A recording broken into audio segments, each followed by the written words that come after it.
micro de Radio Prima qui va ouvrir le débat. Bonsoir à tous. Vraiment, j'étais pas prêt à avoir autant d'émotions et de sensations un peu spéciales. Moi, je suis plus dans le spectacle, mais aujourd'hui, ça m'a un peu retourné parce que c'est une histoire incroyable, pleine d'émotions. D'abord, je voudrais remercier Rosa Maria pour avoir choisi Radio Prima. Nous sommes vraiment très heureux de faire partie de ton aventure, je dirais. Quelle aventure! Je voudrais donner la bienvenue à Antonio Messina, qui est l'acteur du court-métrage. Je voudrais ouvrir le débat avec une question qui me semble spontanée, vraiment. Et je voudrais te poser cette question qui, j'ai beaucoup réfléchi au début du film, et je me dis, Rosa Maria, qu'est-ce qui était plus difficile, de vivre ton histoire ou de la raconter, de l'écrire? Bonne question. Ce sont des sentiments différents. Je peux faire un exemple. Si je te fais physiquement du mal, tu vas sentir une douleur. Si tu vas te rappeler de cette douleur, ça te fait aussi bien, aussi mal. Antonio, qual è il criterio che ti ha motivato dopo la proposta per questo cortometraggio? Qual è stato il primo criterio? Allora, innanzitutto, quando sono venuto a conoscenza di questa storia, tra l'altro del mio stesso paese, in Sicilia Zafferana, sono rimasto sconvolto. Sembrava davvero fosse un racconto, un film, e quindi sapendo di questa storia che ci toccava da vicino tutti quanti, tutti noi compaesani, sono stato onorato di partecipare a questa esperienza, a questo cortometraggio. A raccontarlo già vengono i brividi, perché comunque è una storia allucinante quella che è accaduto non tantissimo tempo fa, tra l'altro, quindi sono stato onorato di partecipare a questa storia vera. Je laisse Rosario traduire ce qu'il a dit. Donc, il dit quel a été le critère qui a été motivé pour tourner dans ce court-métrage dès qu'il a pris connaissance de l'histoire, de gens de son village, de son pays. Donc, c'est une histoire qui date pas de très, très, très, très longtemps, là, et tout, là. Donc, ça l'a directement touché, et c'est de là que tout est parti pour tourner ce court-métrage. Est-ce que tu continues encore à chercher la vérité? Bonne question, oui. Pour moi, la vérité, c'était arriver à trouver ma sœur.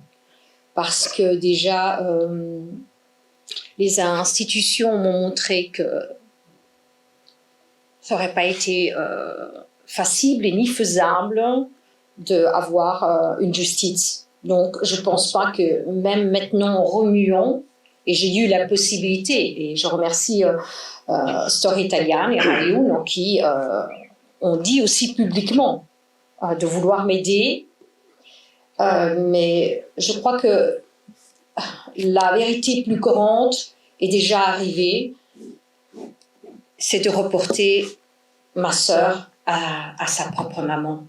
Donc, non. Ok, passiamo a una domanda a Antonio, anche perché mica lo lasciamo così, eh? Antonio, come vi siete conosciuti con Rosa Maria Nocelli? Allora, ci siamo conosciuti in ambito immobiliare, a lei serviva un architetto, siamo stati presentati e sono diventato il suo architetto. E poi in studio da me abbiamo parlato di arte, abbiamo visto che avevamo molte cose in comune, aveva visto che io avevo preso parte a diversi progetti cinematografici in Italia e quindi mi ha proposto di partecipare. e ripeto, sono stato onorato di partecipare a questo progetto e anche altri progetti futuri che abbiamo in ambito immobiliare sia in Germania che a Dubai. Rosa Maria, moi je voudrais te poser une question qui est très importante, je pense même pour l'assistante féminine qui est ici aujourd'hui. Je sais que tu es impliquée dans, dans une association justement où la femme prime. Est-ce que c'est la conséquence naturelle par rapport à ce que tu as vécu ou bien c'est vraiment dans ta nature comme ça d'être un peu protectrice comme ça du genre féminin? Je devrais demander ça à l'univers. C'est-à-dire c'est comme je disais tout à l'heure, on a deux possibilités où on se laisse complètement aller et on reste avec les propres cicatrices par terre, où on se lève et on décide d'être une voix, on décide d'être un message pour d'autres personnes, comme tu parles de femmes dans ce cas-là, et voilà, ça te pousse à aider d'autres personnes. Moi, il y a quelque chose qui m'a fort étonné dans le court-métrage, le premier, c'est que malgré la violence, en aucun cas, j'ai vu une réaction par rapport à la famille, une réaction judiciaire, je veux dire, pourquoi on ne porte pas plainte directement quand il se passe des trucs comme ça? Pourquoi on se laisse aller? Est-ce que c'est la peur? Est-ce que c'est la honte? C'est quoi exactement? Qu'est-ce qui se passe vraiment dans la tête de personnes qui subissent tant de violence en fait? Le problème, c'est les gens. C'est le milieu où on vit. L'omerté, la honte.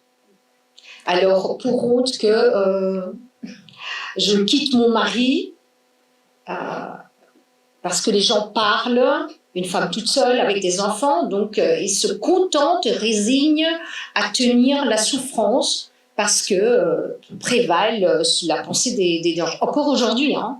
Donc ce n'est pas quelque chose des années 50. Encore aujourd'hui, surtout dans des pays où la culture reste encore beaucoup rétro, on ne dénonce pas.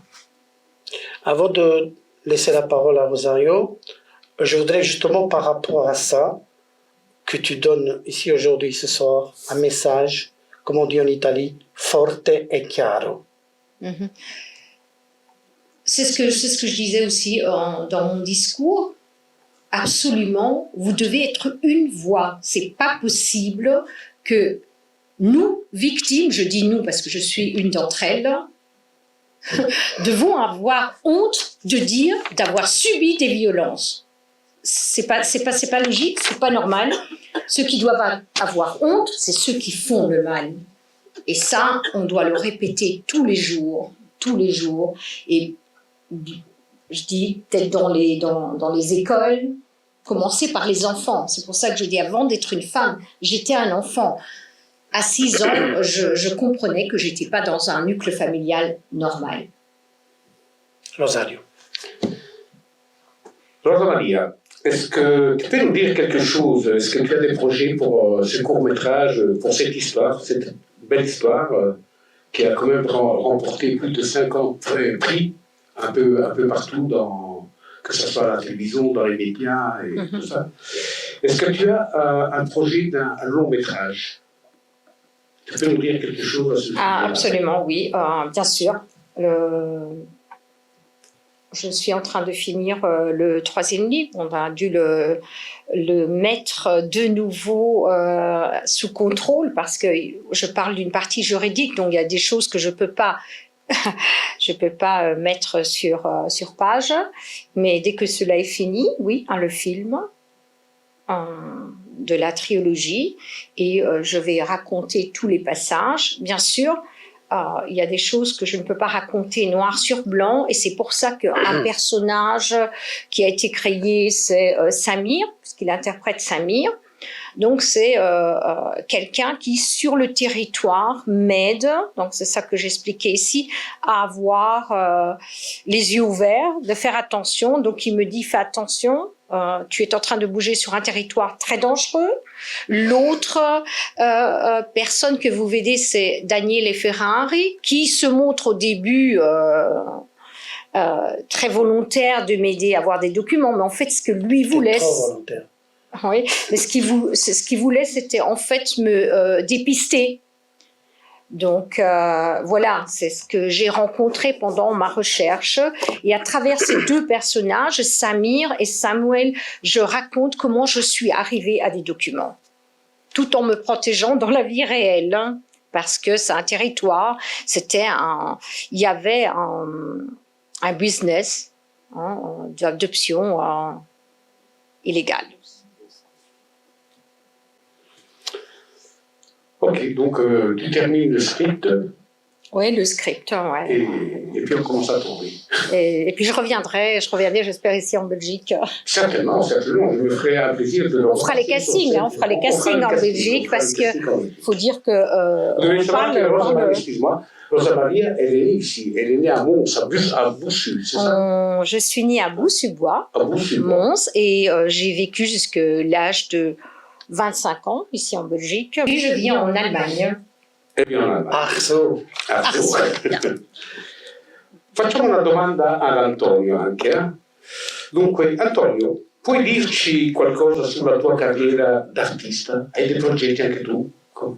Donc, je demande à Antonio s'il a aussi des projets dans sa carrière d'artiste. Est-ce qu'il a des projets dans le futur? Nel futuro c'è qualcosa da dire?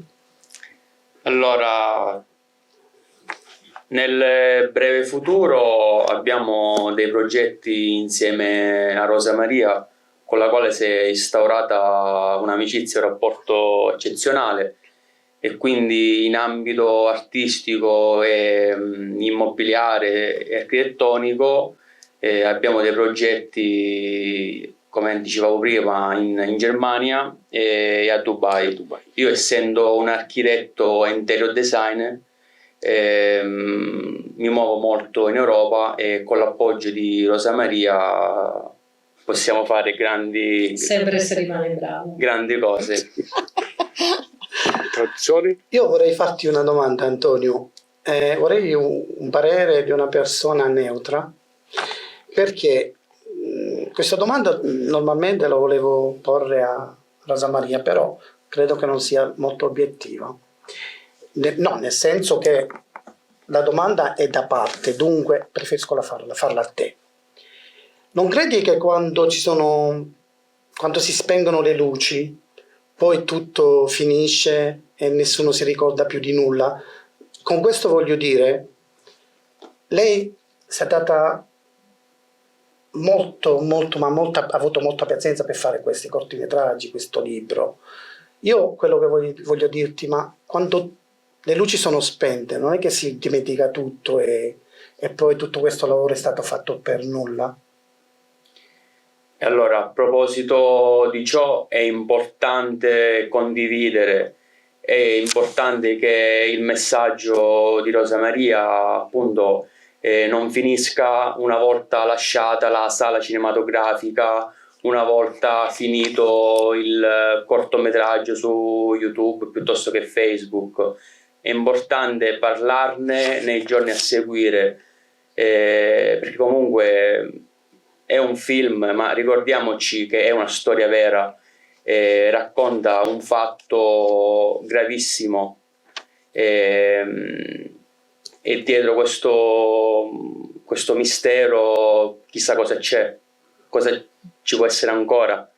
Quindi no, bisogna parlarne e non dimenticare. Per questo è importante condividere il messaggio anche nei giorni a seguire, affinché il lavoro di Rosa Maria, fatto in questi anni di ricerche, mettendo anche in pericolo la sua vita in qualche modo, non sia vano e non venga dimenticato. Grazie. Alors ma question c'était, est-ce que une fois que les projecteurs sont éteints et que tout est fini, est-ce que tout ne va pas dans des oubliettes et tout le boulot que Rosa Maria a fait aura été inutile? Antonio a répondu, il pense que non, justement parce qu'il compte sur toutes les personnes qui ont vécu des histoires comme ça, ou en tout cas qui ont vu ce genre de film, en parlent tout le temps et qui font en sorte que le travail de Rosa Maria ne soit pas comme ça, excusez-moi le terme un peu, un peu brusque comme ça, jeté à la poubelle. Ce qui veut dire, c'est qu'elle a risqué même sa vie pour chercher la vérité, pour chercher sa sœur. Donc voilà, il compte vraiment sur toutes les personnes pour que tout ça ne soit pas inutile. Voilà. Grazie Antonio. Grazie a voi.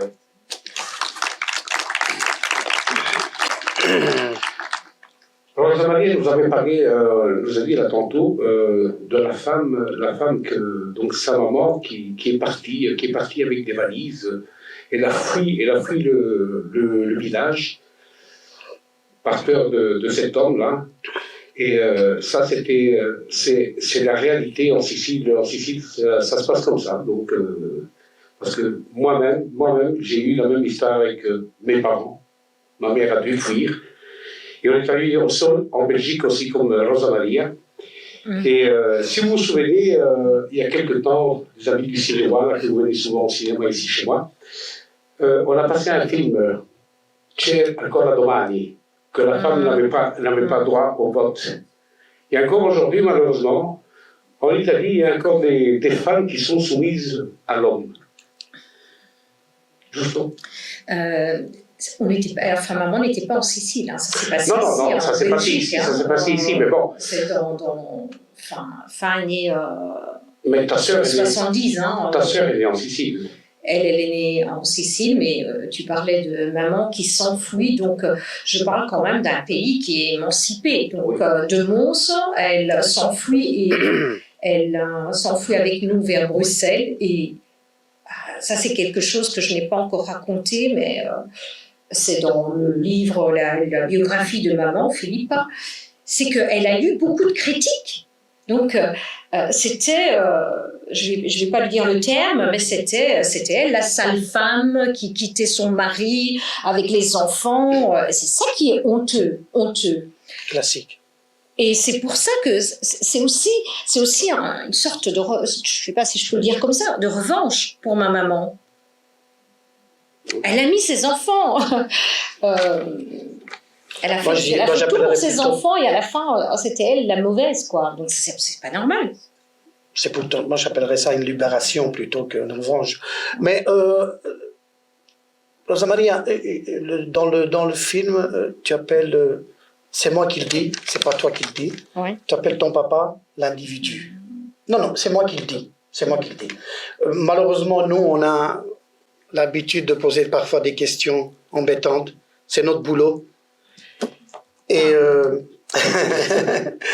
c'est ton papa, tu l'appelles l'individu. Est-ce que un jour tu pourras pardonner?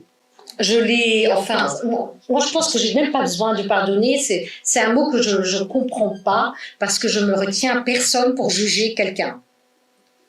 Chacun aura un résultat, un résumé de ce qu'il fait dans sa propre vie. Donc, c'est pas moi pardonner. On appelle ça le karma. Non, je veux pas me fier à un karma. Je dis, moi j'ai porté la vérité à la maison. Maman s'est enfouie, nous a sauvés. Voilà quoi. Lui, c'est lui qui doit vivre avec sa conscience. Même si je pardonne ou je pardonne pas, ça va pas changer les choses. 50-50, nous n'avons pas une autre sœur avec nous. Alors, est-ce que finalement tu commences à apprécier tes cicatrices parce qu'elles t'ont permis d'être la femme que tu es aujourd'hui? Là,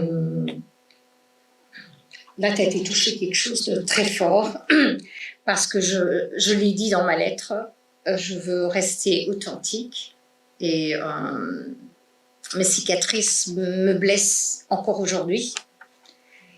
Et vous voyez une personne qui est peut-être forte, mais je ne le suis pas, je suis très fragile.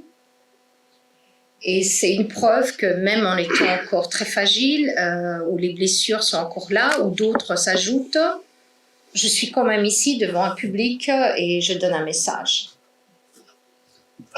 On peut l'applaudir, je pense. Com'era la domanda? Se li sento, sono... Se finalmente Mente sono curati. sei arrivata a apprezzare le tue cicatrici perché ti hanno permesso di essere la donna che sei oggi. Ecco, e io dicevo, voglio, come mi sono presentata sempre e anche oggi, rimanere autentica, e non è perché io appaio così come un personaggio forte, anzi questa è una prova e ve lo voglio dimostrare con queste parole mie. Io soffro tutt'oggi per dei vecchi cicatrici, ma si aggiungono nuovi. E vorrei scappare spesso da dove mi trovo, però poi trovo sempre il coraggio di essere qua davanti a un pubblico, quindi la prova che si può fare. Bravissima. Allora je voudrais quand même, c'est une personne que j'apprécie énormément, je le connais depuis plus de 20 ans, Rosario, et permets-moi de ne pas être d'accord avec toi, Rosario, par rapport à ce que tu as dit tout à l'heure, quand tu as dit que en Sicile, il y a encore des hommes qui battent des femmes. Pas spécialement en Sicile. Je voudrais dire que c'est malheureusement, partout, hein. voilà, malheureusement, c'est quelque chose qui se passe partout. Je dis en Sicile, parce que bon, en tant que Sicilien, en tant qu'Italien, en tant que ça a été tourné en Sicile, je parlais de la Sicile en général, mais la méchanceté, elle est partout, que ça soit en Sicile. Mais moi, je voudrais vraiment, si je dois lancer un message personnel aujourd'hui, je voudrais vraiment sommer toutes les personnes qui sont là, que ce soit des femmes, des hommes, des enfants, parce que la violence n'est pas seulement accréditée à une femme. Ça peut arriver à tout le monde, ça peut arriver à des femmes, ça peut à des hommes, des enfants. Donc moi, vraiment le message que je voudrais faire aujourd'hui, faire passer, c'est il faut dénoncer la violence. Il n'y a aucune excuse, il n'y a rien qui peut justifier la violence. Donc, faites-le, s'il vous plaît. Voilà. Ben, je vais encore poser une question à Rose. Hein. Aujourd'hui, on est au mois de mars, aujourd'hui, on est au mois de mars 2025. Est-ce que tu as encore des contacts avec Rosa Antonina? Je suppose qu'elle a sa vie maintenant. Elle a des enfants. Elle a toujours eu sa vie. Elle a toujours eu sa vie. Et comment 55 ans sont quand même beaucoup d'années. Donc, elle a vécu dans une famille qui est différente de la nôtre, une mentalité différente de la nôtre. Donc, on était conscient que ça pouvait arriver aussi que nos chemins n'allaient pas vraiment mentalement se rencontrer. Donc, on respecte le fait qu'elle veut rester anonyme parce que à l'âge de 55 ans, apprendre qu'elle n'est pas la fille biologique, mais elle a été, pire encore, pas adoptée, achetée, c'est pas facile non plus assumer le coup. Mais voilà, non, on n'a pas vraiment de grand contact. La dernière fois qu'on s'est vu, c'était à l'anniversaire de maman, l'année passée. Mais ça va comme ça, il n'y a pas de problème. Ça a été un choc pour elle aussi d'apprendre la vérité. En fait, c'est elle qui est venue nous chercher. Donc, moi, je l'avais déjà trouvée il y a 4 ans. Et grâce à tout ce que j'ai fait avec les canaux, les chaînes médiatiques, le livre, les courts-métrages, donc elle a su se revoir. Donc, c'était pas facile de sonner à la porte de certains noms que j'avais reçus, dire « Oh, tu es peut-être adoptée, tu es peut-être ma sœur ». Donc, je devais trouver une façon pour que cette personne se revoie dans ce que je racontais et qu'elle m'approchait. Et c'est comme ça que ça s'est passé. Elle s'est approchée à moi, elle me suivait sur Facebook. Quand moi, je mettais mes messages sur Facebook, je parlais toujours à ma sœur. Donc, c'est arrivé. Avant de faire réagir un peu le public, Rosario, je voudrais poser une dernière question à Rosa Maria. Brièvement, en quelques mots. Si tu devrais réécrire le court-métrage, en commençant par 1968, mais avec une histoire positive, il serait comment?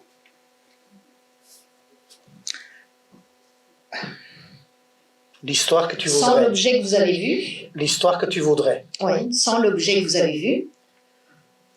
Sans le parterre que vous avez vu. Ce sont des cicatrices qui restent à vie. Et surtout sans le jouet. Comment? Sans le jouet. Mon jouet, c'était ma défense. Je crois que chacun de nous, même en étant grand, a quelque chose dans lequel il utilise pour se défendre. C'était une façon pour me défendre. Donc c'est ce parterre, ce jouet, et l'instrument que l'individu tenait, que tu ôterais de cette Absolument. histoire. Et ça serait une histoire heureuse.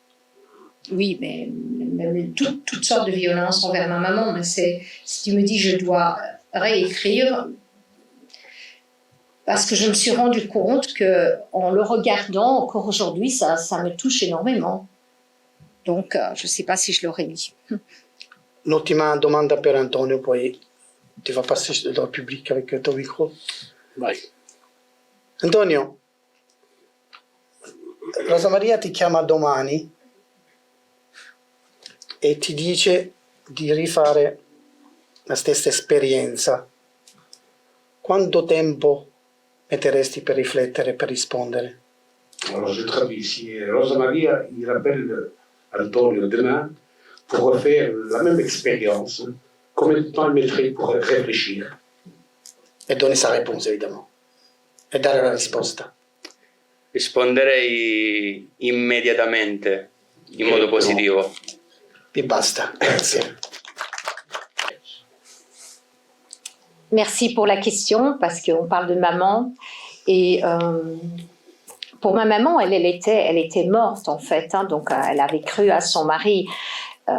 Donc, c'est pour ça que c'était une frustration pour moi. Je devais faire en sorte que cette petite, aujourd'hui femme, arrive vraiment à maman.